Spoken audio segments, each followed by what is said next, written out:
Welcome to Healthy Living, Healthy Planet Radio, sponsored by EarthX, the world's largest environmental experience, and also sponsored by Natural Awakenings magazine.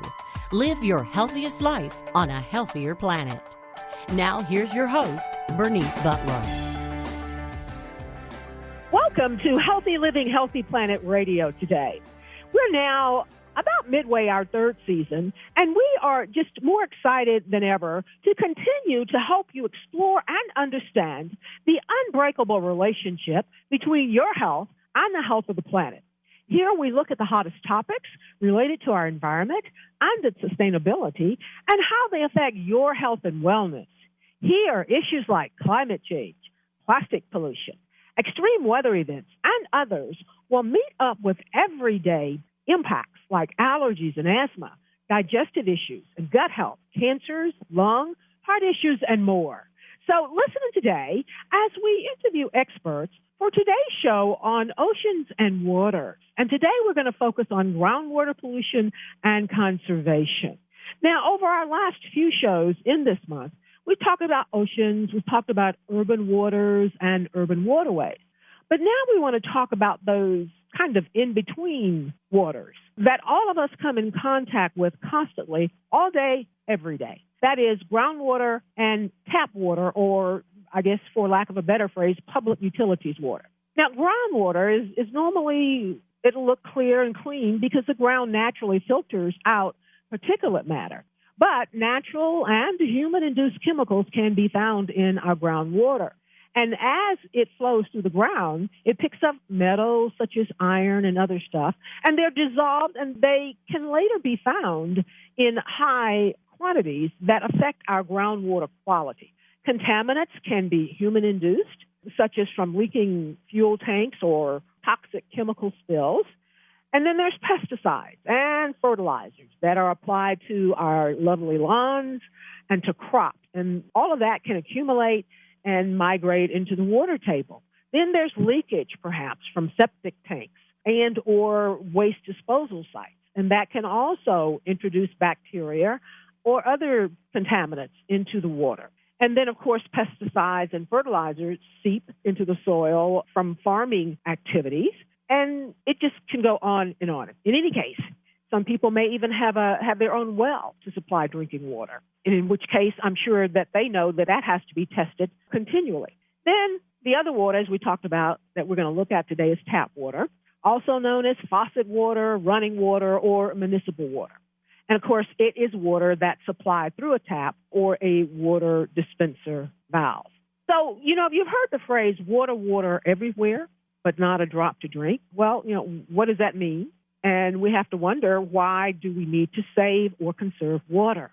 Well, it's about safe drinking water, and all the water that we see is not necessarily safe to drink. In fact, I dare say much of it may not be.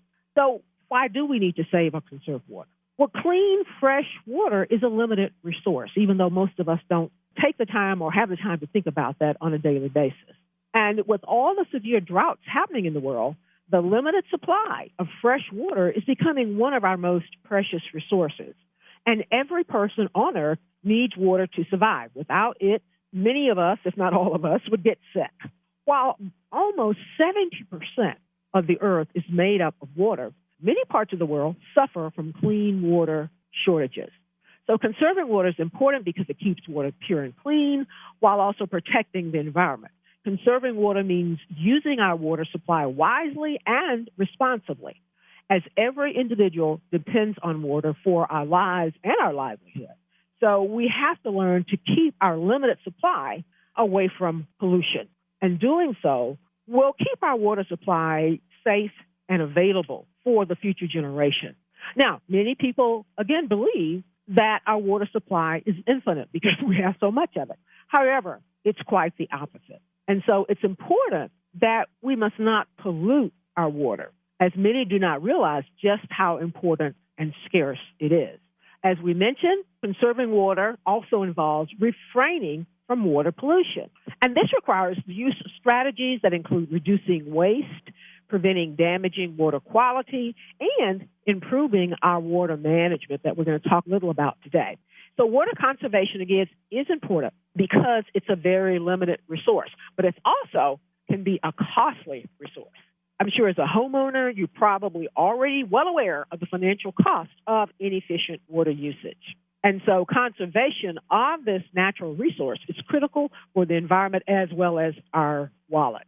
And while populations have doubled over the last half century, our demand for water has tripled. And again, making water conservation even more and more important than ever. Now, this is a lot, but here today to help us unpack and understand this more are Helen Dulac with the North Texas Municipal Water District, Dr. Rosario Sanchez Flores with Texas A&M University, and David Cowan, also with the North Texas Municipal Water District. Now, Helen is the Water Resources and Public Education Manager at the Water Management District. And, of course, the North Texas Municipal Water Management District is a wholesale provider of water, wastewater, and solid waste services in North Texas, in this region serving approximately 2 million people in this growing region that seems like it's about to reach Oklahoma, the border, at any time now. And joining the Water District in April of 2021, Helen was with the city of Dallas for 17 years, where she worked with water utilities. She worked with their Cease the Grease campaign, as well as their Defend the Drain program. Helen has worked with urban agriculture and food access, and she managed the Green Dallas website. And Helen has a Master's of Environmental Sciences from TCU. And I have worked with Helen many years when she was with the city of Dallas. She is that environmental education guru. Welcome, Helen. I'm so glad you could be with us. And did I get everything right? Yes, you did. And I'm so excited to be here with you today. Thank you. Also from the North Texas Municipal Water District is a perennial guest of ours, is David Cowan. David was on the first season and the second season and the third season. They have been great supporters of Healthy Living, Healthy Planet Radio, and they just have such great on-the-ground information about the environmental, the conservation, and other issues having to do with this most precious resource of ours, water. And Dave serves as the watershed manager for the district. Again, they are the provider. I like to say they are really the municipal provider for all of the cities and areas in all of North Texas, primarily north of Dallas County, but they can tell us about that specific counties and cities later. And Dave is responsible for developing and implementing watershed protection plans and projects that safeguard aquatic environments and the North Texas Municipal Water District's water supplies. Dave has over 30 years of experience in watershed protection, and he has worked as a fisheries biologist, as a laboratory technician, and watershed manager at various federal, state, and local entities. Most recently, Dave has served as the director of the Lake County Watershed Protection District in Northern California before the North Texas Municipal Water District. Welcome, Dave, and did I get all of that right? You did, Bernice. I've been up here for about 3 years now. So before you say I'm from California, I'm originally from Texas. I worked for Lower Colorado River Authority for many years and went out west for a little while. Thank you. I'm glad that you could join us today. And our other guest is Dr. Rosario Sanchez Flores, and she is a senior research scientist at the Texas Water Resources Institute at Texas A&M University, and she's an associate graduate faculty member of the Water Management and Hydrological Sciences program there. Rosario is co-chair of the Transboundary Aquifers Commission of the International Association of Hydrogeologists and director of the Permanent Forum Binational Waters. Rosario is the PI of the Transboundary Aquifer Assessment Act program for the state of Texas. And I found out by meeting her, this transboundary is very important. It's water over that bounds or transverses other nations. And water, like air, doesn't stop at the national boundary or the city boundary or the county boundary. So that's a pretty important job, dealing with water as it traverses the U.S. and the Mexican boundaries is what Rosario does, which she'll tell us more about as we speak with her.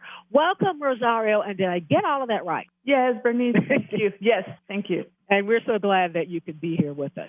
And so we're going to start out with you, Rosario. If you would define and talk to our listeners about what we're talking about when we use the term groundwater and how that is differentiated from surface water or other types of waters. Well, the easiest answer for that is surface water, you can easily see it. Groundwater, you cannot, the resource itself. Actually, this year is the year of groundwater at the UN, the United Nations slogan for this year. And the theme is making the invisible visible, and they refer that to groundwater. Sometimes if you think about water scarcity, you always have in your mind lakes, rivers, even the sea, and you see water running. But when you talk about groundwater, it's hard to imagine it. It's hard to actually expect that your well might go dry. You don't expect that. You don't even know what's going on out there because you're not able to see it.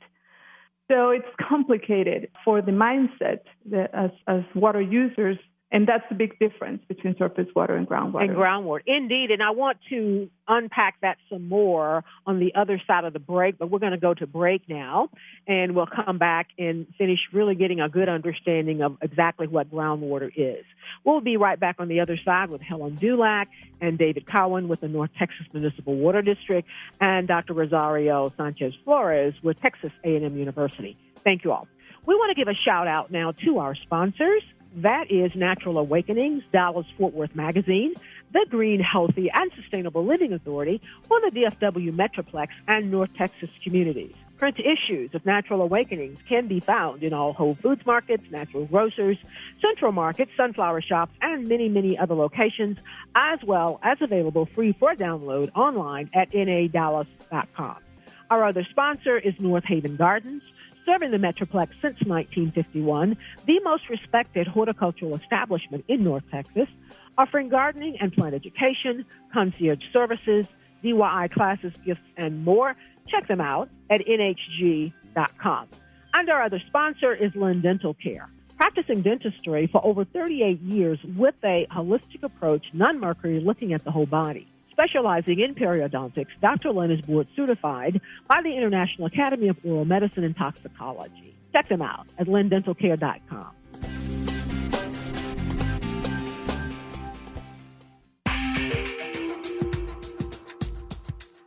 Welcome back to Healthy Living, Healthy Planet Radio today. To our show today on Oceans and Waters, focusing on groundwater pollution and conservation.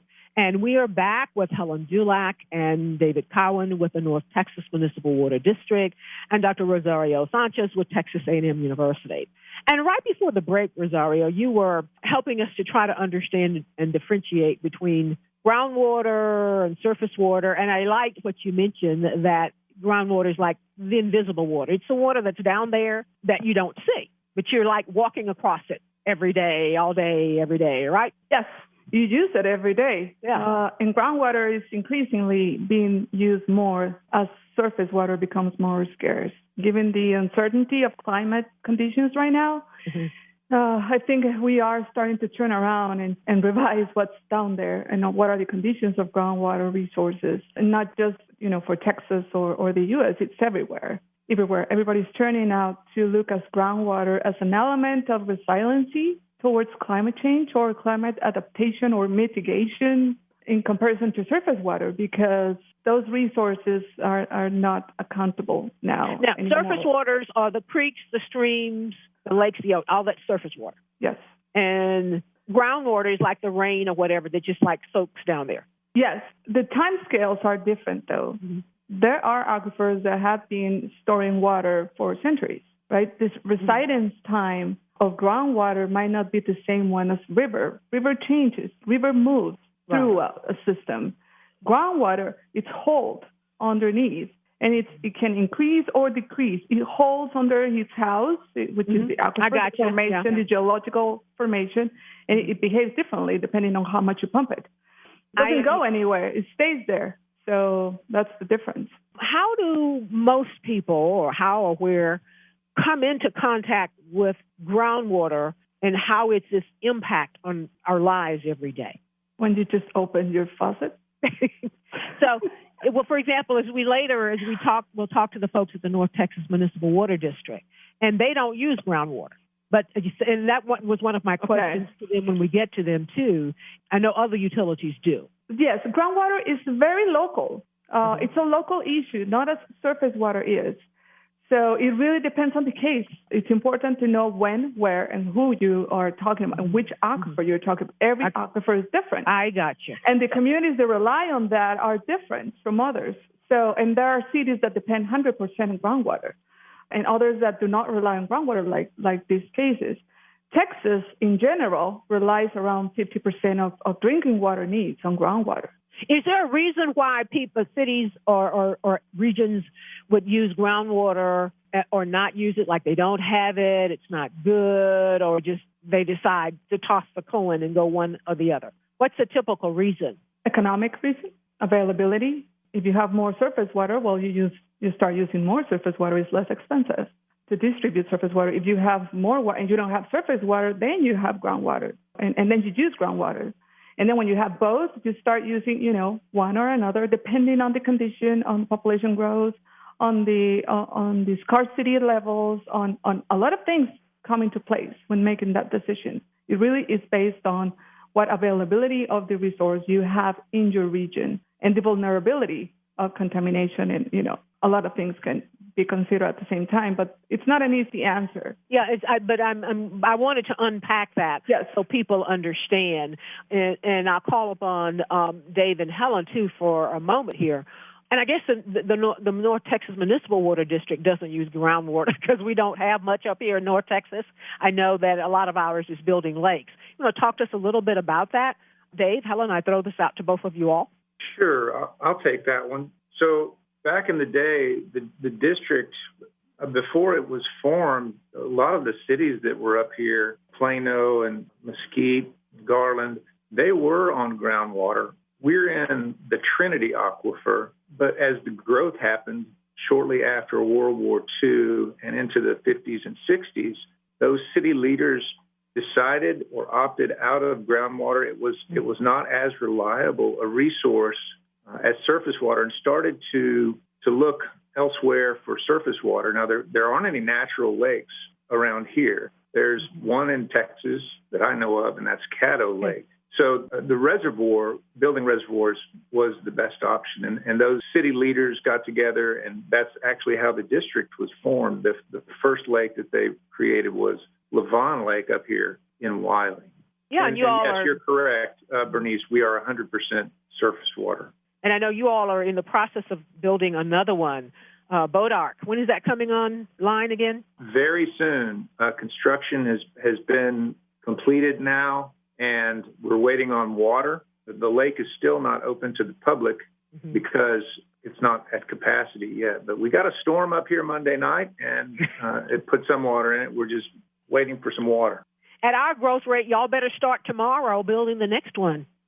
The next new one.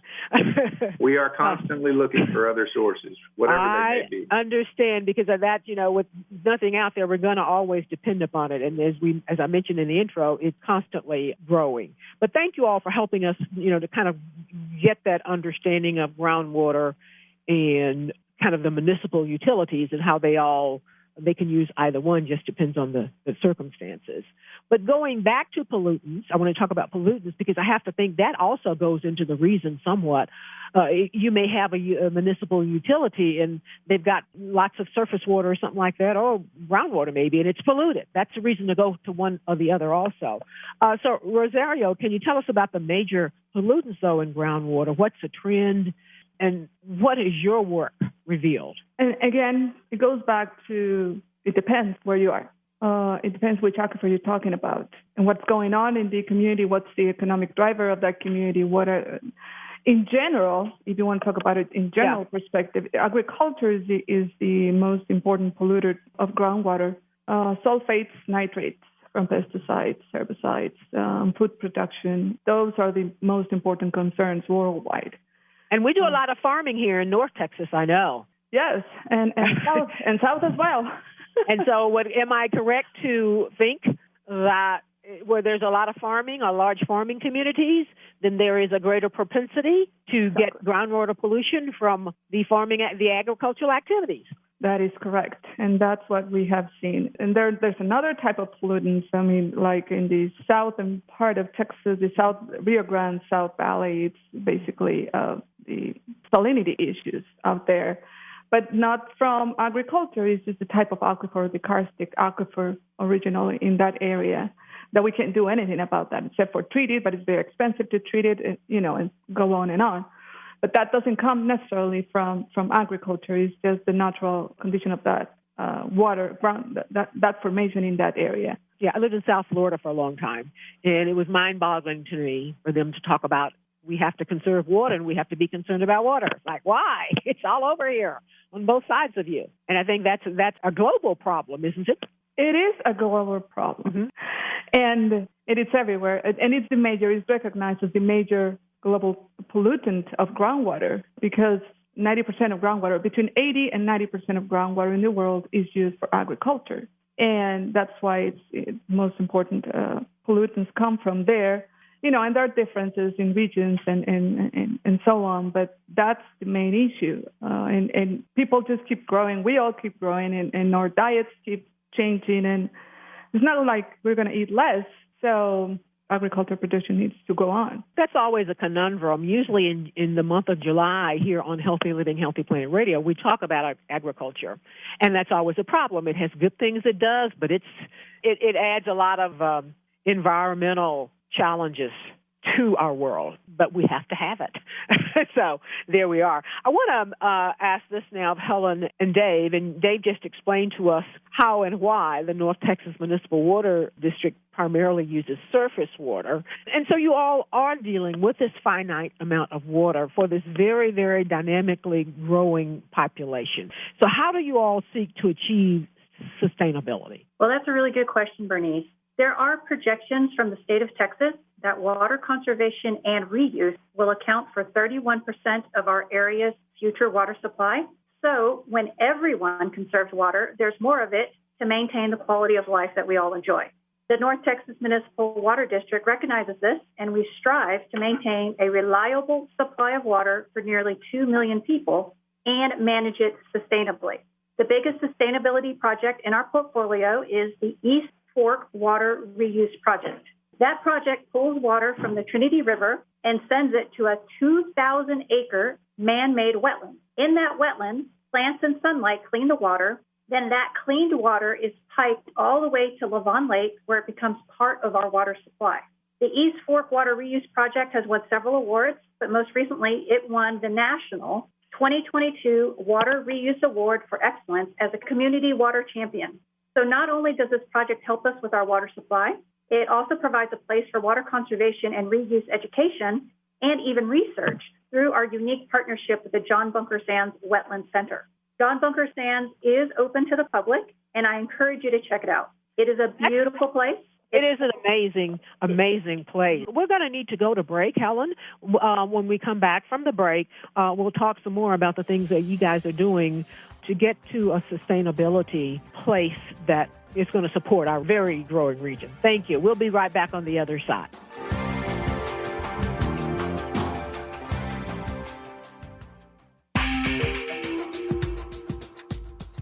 Welcome back to Healthy Living, Healthy Planet Radio, to today's show on oceans and waters as we focus in on groundwater and conservation.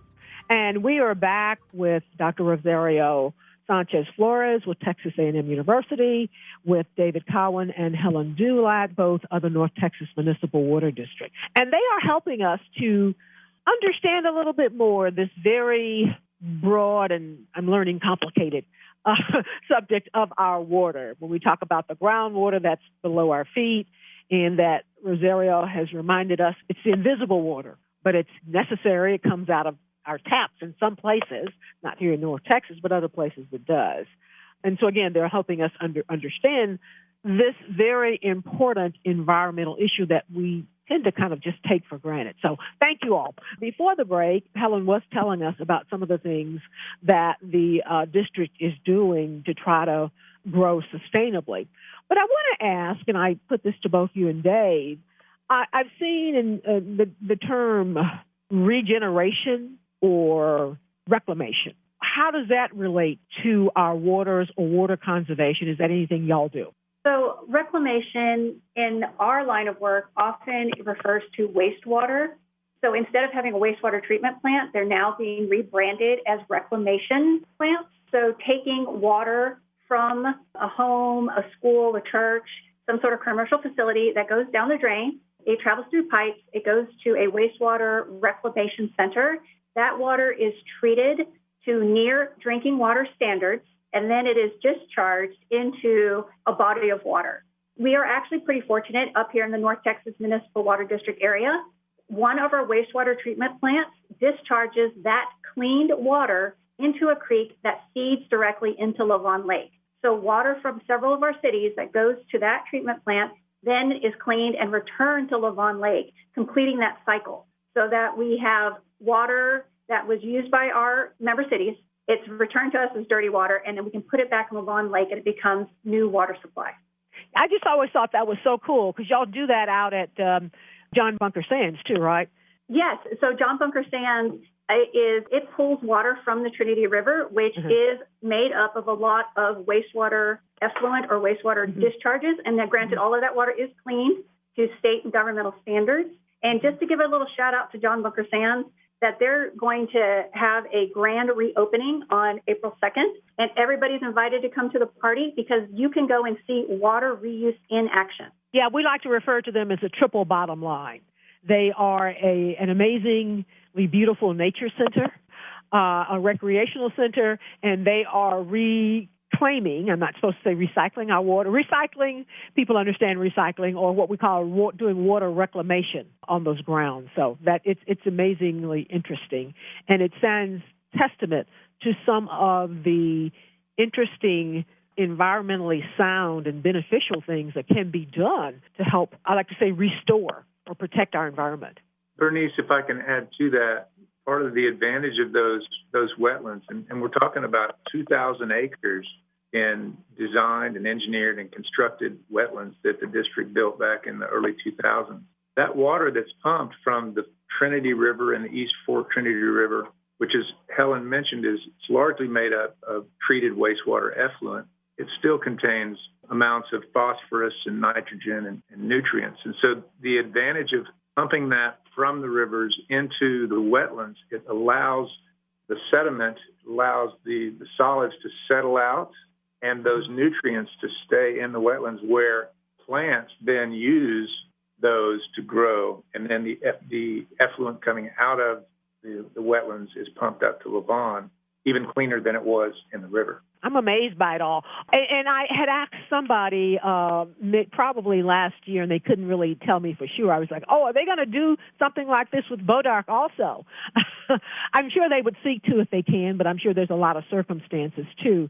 But to create an amazing regional recreational spot is also amazing while doing those other two environmentally beneficial things. So it's amazing. I want to move back to Rosario for a minute and talk about the role of groundwater and climate change and groundwater pollution, I suppose, too. Where is the intersection? It's not as exposed as surface water, therefore is more resilient to climate change or climate variability. Actually, the climate conditions that we have right now are driving a lot of the attention into groundwater, making it more visible now, because surface water is, of course, at risk. You know, it's we're beyond that point. Yes. In any case, we're past the risk point. So groundwater is serving as a strategy to rely more on these resources given the conditions that we have right now, the uncertainty of climate. So, Rosario, I think you're telling us that as it relates to the intersection of groundwater pollution and climate change, is that groundwater is perhaps becoming more important or more vital as a result of climate change because it's somewhat protected from all the stuff on the surface. But at the same time now, that's groundwater in general, but we still have to deal with the pollutants, right? Exactly. We still have that. We got more attention. When I say we, is because I work on groundwater. Groundwater gets more attention because climate is putting a lot of pressure on surface water, and the reliability of surface water is not as as certain as it was. So we need to look for other resources, and those other resources are groundwater, starting with groundwater. So that gives a lot of visibility, but at the same time, it puts the resource at risk because of the frameworks, the policy, the laws that regulate groundwater use are in many places, here in Texas, of course, and in many other places of the world, are really soft and do not incentivize conservation or protection of the resource. So it seems like it makes it even more important that we have more of an urgency about protecting the quality of groundwater. And that's why I think it's important that places like Healthy Living, Healthy Planet Radio educate the public about this. Because the big question we always ask through all of the shows is, I ask on behalf of ordinary people out there in our everyday lives, why should we care about this? Well, if you care about living, surviving, we just can't live without water, right? We are water creatures. We can't be without water 3 days.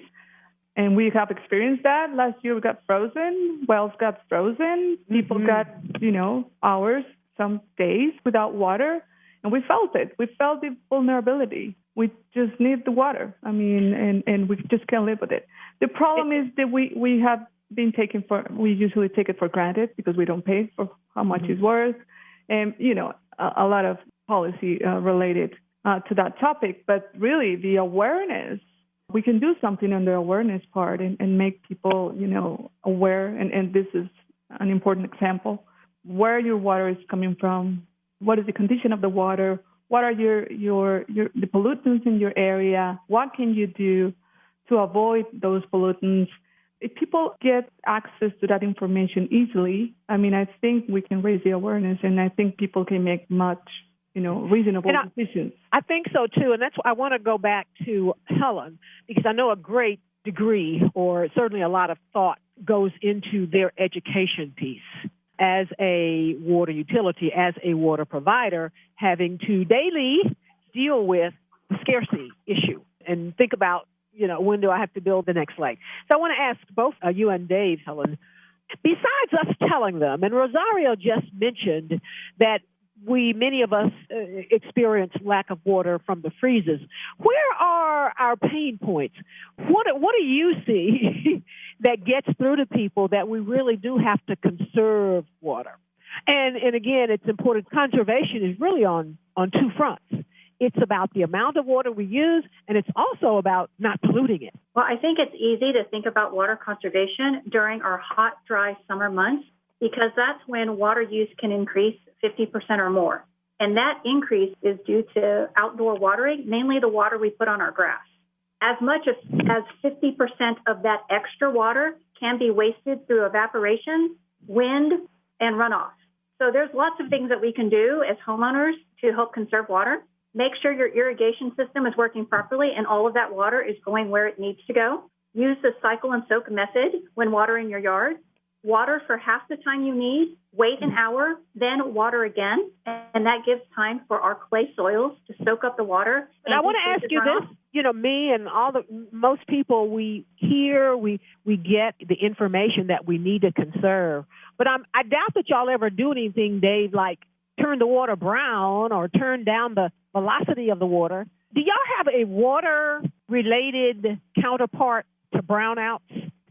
That's a funny question. A water-related counterpart to brownout.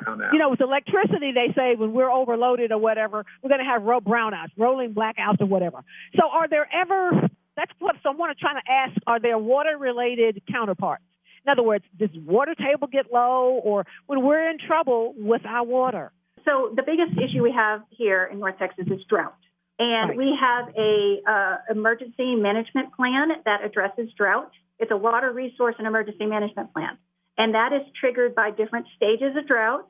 And those triggers come from the levels of Lavon Lake.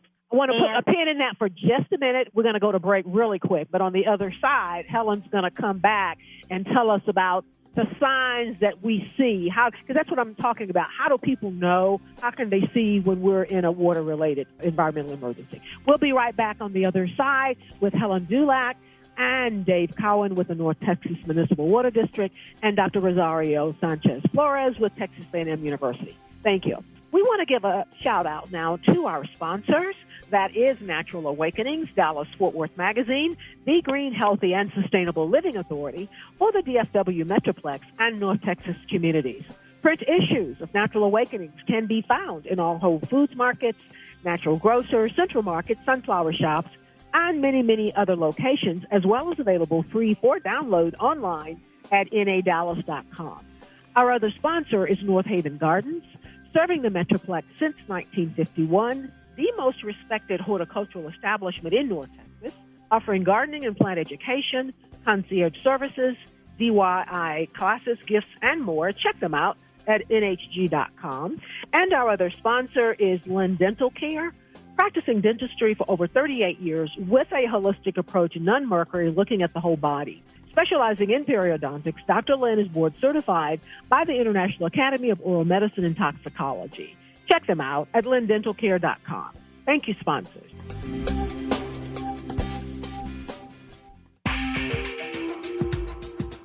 Welcome back to Healthy Living, Healthy Planet Radio, to today's show on oceans and waters as we focus now on groundwater pollution and conservation. And we are with Helen Dulac and Dave Cowan with the North Texas Municipal Water District and Dr. Rosario Sanchez Flores with Texas A&M University. And they are making us much smarter on one of these issues that is just all around us. We have a tendency, all of us, to kind of take for granted because it's so plentiful and its water's always been here. When we turn on the tap, it always comes out. And again, it stuck with me, that saying, water, water everywhere, not a drop to drink. That's not the case, but it can be, and it is, and has been in some places.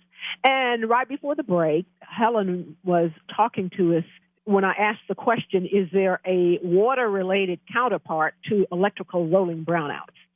And so, Helen, you were telling us about some of your regulatory requirements for declaring or looking at when we're in trouble. Absolutely. So the answer to your question about the equivalent to brownouts would be drought. For the North Texas Municipal Water District, we sell water to different cities, and then those cities sell the water to direct customers, to residents that live in their cities and businesses and stuff. When we have to monitor the levels of the lakes that supply our water, and drought is triggered by those lake levels, primarily the level of Lavon Lake. When Lavon Lake hits a certain level, we enter stage 1 drought. If we don't get rain and the level continues to drop, we go into stage 2 and then ultimately to stage 3. Now, none of those are going to be surprises because the North Texas Municipal Water District and each of our cities will be sending out notices, press releases, interviews on TV, direct mail pieces, signage to let people know that we are in drought. And each stage of drought has different asks that for people to conserve water. It could be as easy as decreasing the amount of times you water your yard per week, all the way to maybe restricting the watering your yard to only 2 times a month, which happened in the last drought we had. And we haven't here in North Texas since I've been here, but do you know of any places, around the world where you've had a functioning water system and it got so bad that nothing came out of the tap, or maybe something really nasty came out of the tap? Well, in different countries, yeah, they do happen. Africa, Bangladesh, India, those places, that's very common conditions. In other words, when they get up in the morning, they don't know or if they're going to have water or not. Yes, or women have to walk, 3 to 5 miles every day to get water from a well that might be totally polluted or contaminated, but that's the only resource they have. And I know, Dave, you've been with some other water districts. Have you ever known of or know any instances here in our country when any area has gotten to the point where nothing came out when you turned it on? I'm sure there are cases like that. In the United States, and I'm obviously more familiar with Texas, the infrastructure is set up in such a way that we would know well in advance if water levels, if you were starting to see levels get low enough to where you were actually going to run out of water. That would be a pretty serious case here. And in smaller systems, I'm sure that has happened. I think what's important is that, in case in point, the planning that takes place in Texas is done on a regional level, and it's projected out as much as 50 years. So we're looking to the year 2070 now to where water is going to come from. And it's planned at a regional level and then floated up to a state level. So there's a state water plan that identifies where towns, where municipalities, where certain regions of the state who are expected to be drier in the future, where they're going to get their water from. And so that sort of planning and infrastructure in place goes a long way toward preventing that water going off. It does. We know we've kind of had this lack of a whole lot of surface water problem here in Texas for a while, so we're doing the planning and looking forward to it. Rosario, you had a comment on that? Yes, on the border, on the lower Rio Grande Valley, there are numerous unincorporated colonias, as they refer to it. They're not connected to water systems in the city, so they rely on tanks or whatever is available. So, and we're not talking about, a minor number of colonias out there. I mean, they live that way every day. So it's constantly at risk of contamination, because they're not getting services from the city. Mm-hmm. And they don't know if, they're going to have water next day. And this is here in Texas every day. Now, Rosario, what are you probably in situations like that, you're able to tell what are perhaps some of the most widespread health impacts of groundwater pollution and contamination and just lack of quality? Again, it depends where you're talking about. It really depends on how water is being used in your area. If you're talking about the Rio Grande, here is basically E. coli, coliforms, organic matter. So it's risk to, intestinal stomach issues on the border, but also the sulfates concentration, the nitrates. As everything with health, you need time. You never know. I mean, 10, 15 years, we might have some research on what are the effects related to those pesticides and herbicides on water. We know some indication, cancer-related issues. And there's a lot of information and a lot of science on that end. But we know it's risky. So that's why it's important to think about what are you eating. And I think we did a show on health impacts, and it seems like they mostly, in general, focus around gastrointestinal issues. Yes, that we know, but we don't know the long term. Microplastics, for example, we're talking about microplastics now. There's not even research on it yet, but we know that they're there, and they can't be good, right, for our health. Yeah, indeed. Eventually, I mean, it's not good for the environment, it's not good for us. What is not good for the environment is not good for us. So we're starting just to analyze it and, seeing if that has an effect on groundwater first. We know there are in surface water. We know that the PFAS contamination, all of those new emergent, they're not emergent, we just notice them. But those emergent contaminants out there are pretty scary to work with, and they tell us a lot of we will be facing in the short and medium term. Because that was one of the things I was wondering, what are some of those emerging contaminants? Oh, the microplastics, for example? They are everywhere. Infiltrating everywhere. We do a whole month of shows on plastic pollution. And they're infiltrating everywhere, but mostly our body, because the nanoplastics can infiltrate certain cells and membranes. So it's a problem. And they get into the food, and they get into everything that we have. And everything is plastic around us. The more we know, the more the risks we are facing, and the more that we have to do. And the more that we have to think and be aware of what are we putting into our ground and what are we putting into our food. Well, that makes for an even wider net, because there's also the great big thing that people are finally internalizing is like, what do we put into our bodies? We are what we eat. And so then a counterpart to that is about our earth. Our earth is what we put into it, and to some degree what we eat as well. Yes, we are a reflection of what is going on in the planet, and that is explained by all these health conditions that we have nowadays, and they're even more resistant. I don't know about you guys, but I remember when I was 5-10 years old, I didn't get that sick.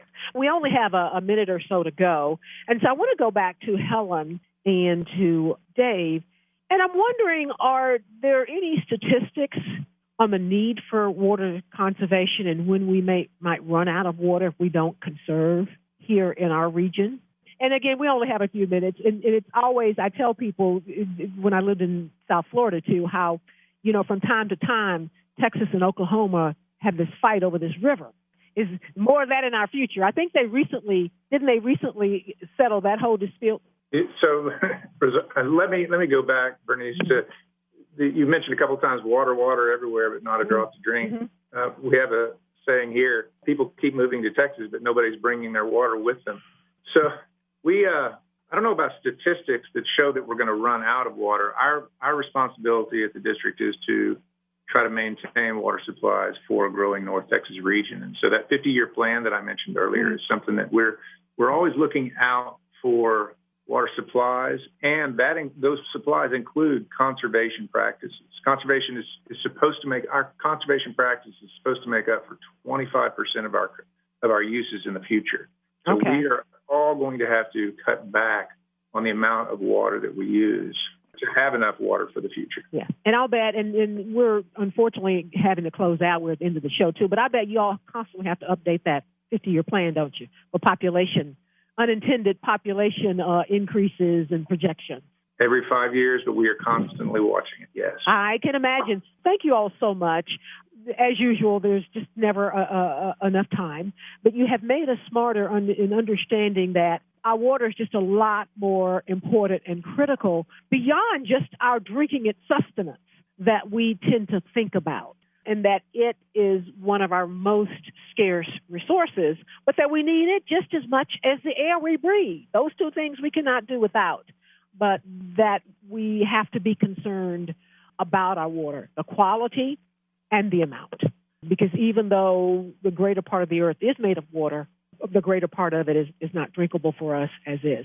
So we've been with Dr. Rosario Sanchez Flores with Texas A&M University, and we've been with Helen Dulac and David Cowan with the North Texas Municipal Water District. And we greatly appreciate you all helping us to understand this a little bit more and unpack it for us. Thank you so much. And we want to thank you all listeners for listening in today to Healthy Living, Healthy Planet Radio today. The conversation starts here. But our goal is for it to continue in your home, in your social circles, your workplaces, at the water cooler, and in the grocery checkout line, so that we can all work together to realize that healthy living is simply not possible without a healthy planet. Our culture is a result of 1 trillion tiny acts taken by billions of people every day, like yourself. And each of these can seem insignificant, but all of them add up, one way or the other, to the change that we each live through. This is your host, Bernice Butler. Thank you, and join us again next week for more Healthy Living, Healthy Planet Radio, and listen to any of our past shows on podcast, wherever you get yours. Thank you.